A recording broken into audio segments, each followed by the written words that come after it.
Esselamu Aleyküm ve Rahmetullahi ve Berekatuhu. En zehlem giden adamlardan biri odur ki, pullu adamları görəndə tülkü kimi yanlarında quyruğunu bulayır. Pullu adamları görəndə hətta danışdıkları şit zarafatlara belə, gülünməyəsi şeylərə belə arsızca, sırtıqca gülməyə başlayır.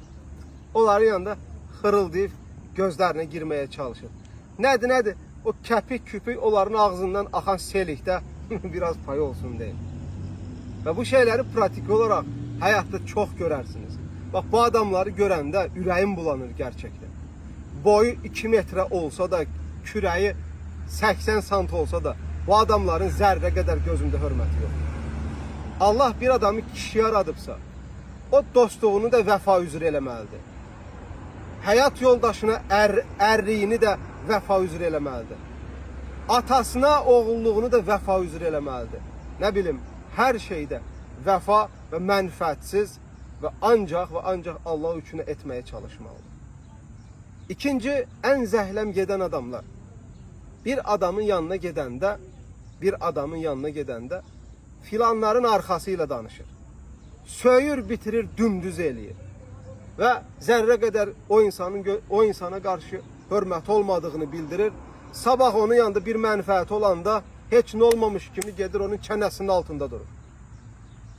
Gözüm görəsi gəlmir, zəhləm gedir bu adamlarla. Əgər dostunuz varsa və yaxud da bir adamla oturub durmaq istəyirsənsə, iki şeyə bax. Ya onun haqqında pis danışma, ya da pis danışdınsa gedib sonra onun çənəsinin altında süsülənmə. Uzun sözün qısası. Əziz qardaşlar, özümə və sizə olan tövsiyəm. Dostluğunuzda hər zaman vəfalı olun. Dostluğunuzda hər zaman dürüst olun. Hər zaman səmimi olun.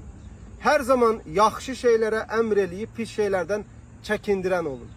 Allah üçün bir adama sevdiyini deyirsənsə, bu sözündə sadiq ol. Etdiyi yanlışlara gözü kor, qulağı lalı olma. Hikmətlə dostluğun əlindən tut, yanlışlarından döndər.